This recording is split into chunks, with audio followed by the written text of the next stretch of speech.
Au centre de l'affaire, il y a Liliane Bettencourt, héritière de l'entreprise L'Oréal. À la mort de son mari fin 2007, elle est la femme la plus riche de France. Sa fortune est estimée autour de 30 milliards d'euros. Mais à 85 ans, elle donne des signes de faiblesse psychologique. Sa fille unique, Françoise Bettencourt-Meyers, accuse alors son entourage d'abuser la vieille femme. Fin 2007, elle porte plainte pour abus de faiblesse contre François-Marie Bagné.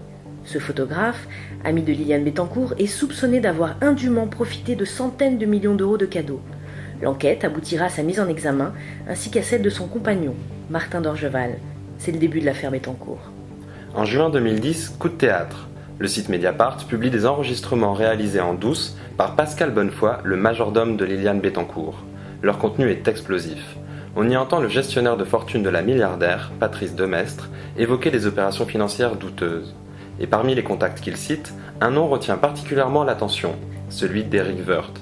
Après avoir géré les comptes de campagne de Nicolas Sarkozy en 2007, celui-ci est alors trésorier de l'UMP et ministre du Budget. L'affaire Bettencourt devient politique. Le mois suivant, un témoignage vient nourrir ses soupçons. Claire Thibout, l'ex-comptable de Liliane Bettencourt, affirme que Patrice Demestre a remis pour 150 000 euros d'argent liquide au trésorier de l'UMP. Éric Woerth nie en bloc, mais ses liens avec le gestionnaire de fortune paraissent troubles. En tant que ministre, il lui a en effet remis, en 2008, la Légion d'honneur. Or, l'année d'avant, Patrice Demestre avait embauché une certaine Florence Woerth, l'épouse du ministre. Les deux hommes seront mis en examen. Dans la foulée, l'enquête des juges se tourne inévitablement vers celui dont Éric Woerth a géré la campagne en 2007, Nicolas Sarkozy. L'ancien président sera mis en examen en mars 2013 pour abus de faiblesse.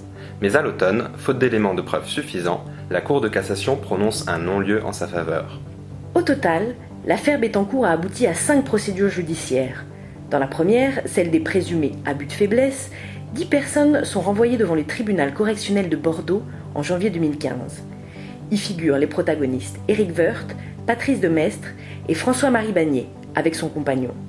3 autres employés de Liliane Bettencourt sont accusés d'avoir profité d'elle. Carlos Verrajano, qui gérait son île aux Seychelles, ses notaires Jean-Michel Normand et Patrice Bonduel, ainsi qu'Alain Turin, son dernier infirmier. Enfin, l'homme d'affaires Stéphane Courby, dont l'entreprise a bénéficié des largesses de Liliane Bettencourt, est aussi sur le banc des accusés, avec le nouveau gestionnaire de fortune de l'héritière, Pascal Willem. En mars 2015, Patrice Demestre et Éric Woerth doivent à nouveau comparaître, cette fois pour trafic d'influence. Le tribunal devra alors déterminer s'ils ont échangé des faveurs. Le majordome Pascal Bonnefoy, auteur des enregistrements pirates, sera lui jugé pour atteinte à l'intimité de la vie privée. Il comparaîtra avec 5 journalistes de Mediapart et du Point qui avaient diffusé les bandes. La juge d'instruction Isabelle Prévost-Després doit quant à elle comparaître en juin pour violation du secret professionnel, soupçonnée d'avoir fourni une information confidentielle à la presse. Dernier rebondissement dans cette affaire, l'ex-comptable Claire Thibout a été mise en examen fin novembre 2014 pour faux témoignage. Des incohérences ont en effet été relevées dans son récit des faits.